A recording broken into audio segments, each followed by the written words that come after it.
जय हिमालय, जय भारत। संसार भर में हिमालय लोग यूट्यूब चैनल देख रहे आप सभी का स्वागत है और मैं हूं भारत की राजधानी नई दिल्ली से डॉक्टर हरीश चंद्र लखेड़ा। 13 जनवरी से प्रयागराज में महाकुंभ शुरू हो रहा है जो कि 26 फरवरी तक चलेगा। महाकुंभ को लेकर जानकारी देने के लिए मेरे साथ हैं भारतीय संस्कृति के विद्वान महर्षि आचार्य गोविंद तीर्थ स्वामी वर्य पूर्वाश्रम आचार्य डॉक्टर गोविंद बल्लभ जोशी जी। जोशी जी से बात करने से पहले आपसे अनुरोध है कि मेरे इस चैनल को यानी हिमालय लोग को सब्सक्राइब अवश्य कर दीजिएगा जिन्होंने अब तक ऐसा नहीं किया है, या जो चैनल पर नए हैं, और मेरे सत्यमेव जयते यानी STB को भी देखिएगा जो कि समाचारों पर केंद्रित है। यह आपसे विनम्र अनुरोध है। तो बात करते हैं डॉक्टर आचार्य जोशी जी से। डॉक्टर साहब, स्वागत है आपका हमारे चैनल में। जी नमस्कार डॉक्टर हरीश लखेड़ा जी। आप अद्भुत कार्य कर रहे हैं सनातन धर्म के लिए, राजनीति के लिए, देश को चेतन करने के लिए अनेक विषयों पर। आज आप कुंभ का जो अमृत मंथन है उस पर विचार विमर्श करने के लिए आपने फोन मिलाया। बहुत आपके श्रोताओं को मेरी ओर से हार्दिक शुभकामनाएं। कुंभ पर्व सबके लिए मंगलमय हो।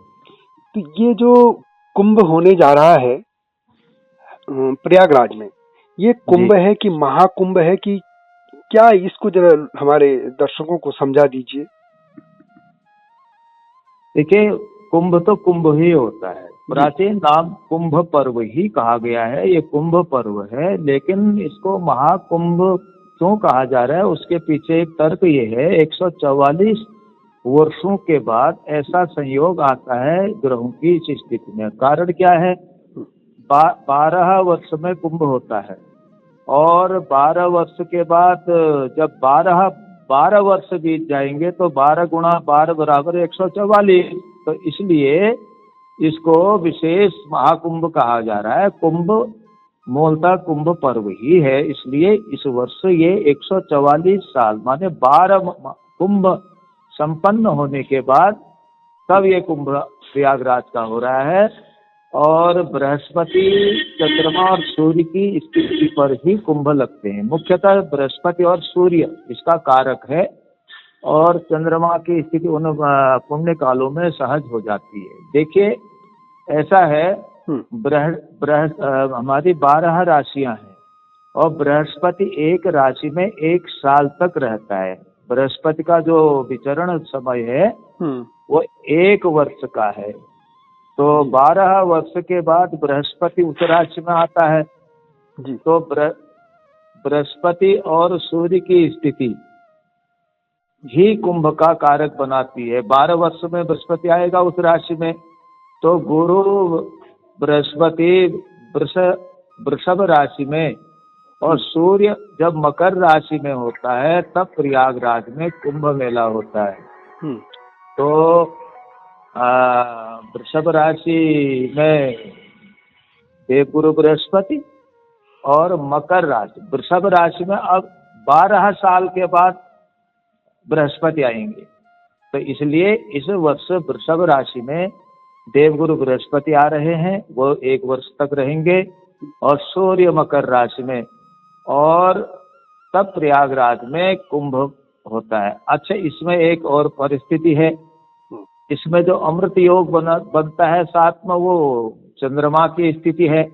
पहला जो अमृत स्नान है, जिसे पहले शाही स्नान कहते थे, अब उसको अमृत स्नान कहा गया है, वो 13 तारीख जनवरी 2025 को है। तो वो है पौष पूर्णमासी, क्षमा कीजिए, पौष अमावस्या। पौष की अमावस्या को पहला अमृत स्नान होगा। अमावस्या के दिन सूर्य पर चंद्रमा का विलय हो जाता है उस संक्रांति काल के आसपास में। तो उस समय वो जल में अमृत योग पैदा होता है ग्रहों की स्थिति से। अब साहब देखिए, आप जैसे आप तो साइंस के भी बड़े ज्ञाता है। पानी की उत्पत्ति H2O, ऑक्सीजन कैसे बनता है? H2O से। और हाइड्रोजन कितना होगा, ऑक्सीजन कितना होगा, उसके जल की उत्पत्ति। तो इस प्रकार से ग्रह, ये हमारा प्राचीन विज्ञान है, ज्योतिर्विज्ञान, वो जल में अमृत योग कब बनता है ये हमारे तत्ववेता मनीषियों ने, वैज्ञानिकों ने, गणितज्ञों ने, ज्योतिषियों ने बहुत पहले देख लिया था। उस प्रकार से जल में सूर्य की किरणें पड़ने से अमृत योग बनता है। ये पहला जो स्नान होगा, पौष की अमावस्या 13 तारीख को पहला स्नान होगा। दूसरा स्नान होगा मकर संक्रांति को, हाँ 14 तारीख को जनवरी में। और उसके बाद तीसरा स्नान होगा 29 जनवरी मौनी अमावस्या को। उसके बाद होगा 2 फरवरी को बसंत पंचमी को, जी। और 12 फरवरी को मेन 26 फरवरी तक है ना ये जो, और 26 फरवरी को महाशिवरात्रि को। महाशिवरात्रि को, हाँ। अच्छा, ये जानना था कि इसकी कुंभ की परंपरा मनाने की कब से है? वैसे तो जो हमारी पौराणिक कथाएं उसमें समुद्र मंथन से जो अमृत के बूंदे, अमृत वगैरह और भी निकले थे, वो कथा जुड़ी है। लेकिन ऐतिहासिक पौराणिक तौर पर क्या है इसका कथा, ये कि कुंभ कब से होना शुरू हुआ था? इसका अनेक मत हैं। सारे मत एक दूसरे के पूरक हैं। कहीं भी किसी भी मत में हाँ। उसमें विरोध नहीं है। जैसे आप कोई भी समाचार पत्र निकालते हैं तो फिर उनके एडिशन निकालते चले जाते हैं, वो एक दूसरे से जुड़ते चले जाते हैं। इसी प्रकार से कुंभ का जो पर्व है वो ग्रह नक्षत्रों की स्थिति पर ही आधारित हमारे तत्ववेता ऋषियों ने पृथ्वी की उत्पत्ति के बाद ही ये प्रकट कर दिया था। और दूसरा जो पौराणिक आप कह रहे हो, हाँ। देवासुर जब संग्राम हुआ, समुद्र मंथन उसमें किया गया अमृत प्राप्ति के लिए, हाँ। तब वो 12 दिनों तक वह देवासुर अमृत मंथन का जो क्रम चला उस समय, हाँ। तो 12 वर्षों का तात्पर्य ये है, नहीं 12 दिनों तक चला। तो 12 दिन माने मनुष्य का 1 वर्ष, देवताओं का एक दिन उनका, हाँ, हमारा 1 वर्ष होता है ना, हाँ। 1 वर्ष होता है। तो हाँ। इसलिए 12 वर्ष का जो क्रम बना हाँ। अमृत मंथन का, अमृत प्राप्ति का, ये रहा। हाँ। अच्छा, दूसरा इसमें क्या है, हाँ। इसके अंदर बहुत रहस्य छुपे हुए हैं। रहस्य क्या है? केवल हुड़दंग मेला, चले गए, खा लिया, नहा लिया, इतना तक नहीं है। हाँ। गोस्वामी तुलसीदास जी की एक चौपाई बड़े सहज रूप में इस कालखंड में प्रकट हुई, जो उसमें उसका बड़े सहज रूप में अवधि में उन्होंने कहा, हाँ। माघ मकर गत जब रवि होई, तीर्थपति आवा सब कोई। मकर तो माघ मेला तो हर साल होता है कल्पवास, लेकिन हाँ। 12 वर्ष में कुंभ का प्रकरण बनता है। हाँ। तो तब वो वहां पर ये लिखते हैं, मज्जन फल पेखिए तत्काला, हाँ। काग हो ही पिक बक ही मराला। मतलब प्रयागराज में मज्जन माने स्नान करने पर गंगा यमुना सरस्वती के संगम में जो काग हो ही पिक, कौवा जो होता है वो कोयल जैसा सुरीला हो जाता है, और बगुला जो होता है वो हंस हो जाता है। इसके अंदर वृत्ति संशोधन का सूत्र दिया गया। ये नहीं हम कौवा ले जाके वहां पर डुबकी लगवा दें या बगुले को लगा दे, बोले अब बनाओ, ऐसा नहीं है। इसके अंदर रहस्यात्मक शब्द है। उन्होंने कहा, जब मनुष्य के अंदर काग वृत्ति, अपने धर्म संस्कृति परंपराओं पर बार बार चोंच मारना, कौवा चोंच मारता है तो उसको काग वृत्ति कहा गया है। और बको वृत्ति माने ठग, ध्यान के नाम पर, योग के नाम पर, है ना, वो एक पैर में खड़ा हो गया, योग में मछली आई तब खा गया। तो ऐसे ही अगर सनातन धर्म में मनुष्य की चित्त वृत्ति यदि कौवे की तरह हो रही हो, अपने शास्त्रों पर नोच खाने की हो, जैसे आज आप देख रहे, कोई रामायण चला रहा है, कोई कुछ कह रहा है, कोई कुछ कह रहा है केवल राजनीतिक स्वार्थों के लिए, तो ऐसे वृत्तियों पर भी जहाँ तपोधन संत महात्मा योगी जटी तपी हठी सारे संत इकट्ठे होंगे, नए नागा महात्मा होंगे, तपस्वी संत होंगे, उन्होंने जो शास्त्र चिंतन कर रखा है, उन्होंने तीर्थ भ्रमण कर रखा है, उनके सत्संग होगा, उनका विचार विमर्श होगा, न्याय वैशेषिक वेदांत की चर्चा होगी, नाना प्रकार के शास्त्रों की चिंता होगी। हिंदू सनातन धर्म में अगर विकृतियां आ गई है, क्यों आई है, तो उसका मंथन करते हुए उनको दूर करने के लिए संत एक मार्ग सुझाते हैं। और ये जो है, और जैसे योग के नाम पर लोग धंधा कर रहे हैं इस समय, तो योग तो वो हंस वृत्ति हो जाएगी व्यक्ति की और कोयल वृत्ति हो जाएगी।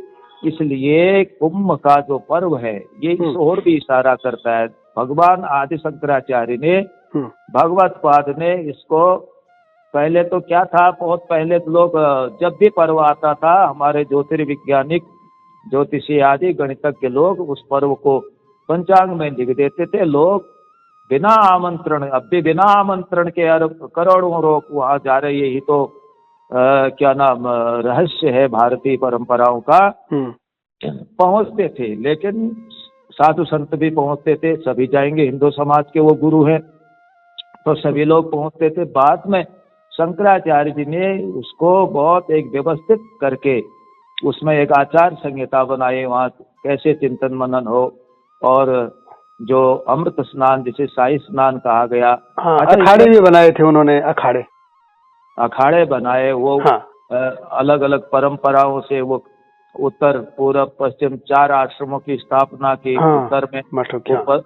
उत्तर में ज्योतिर्मठ बनाया, पूर्व में गोवर्धन मठ बनाया, पश्चिम में द्वारिका शारदा मठ बनाया, दक्षिण में श्रृंगेरी मठ बनाया। अपने 4 शिष्यों को व्यवस्था दी।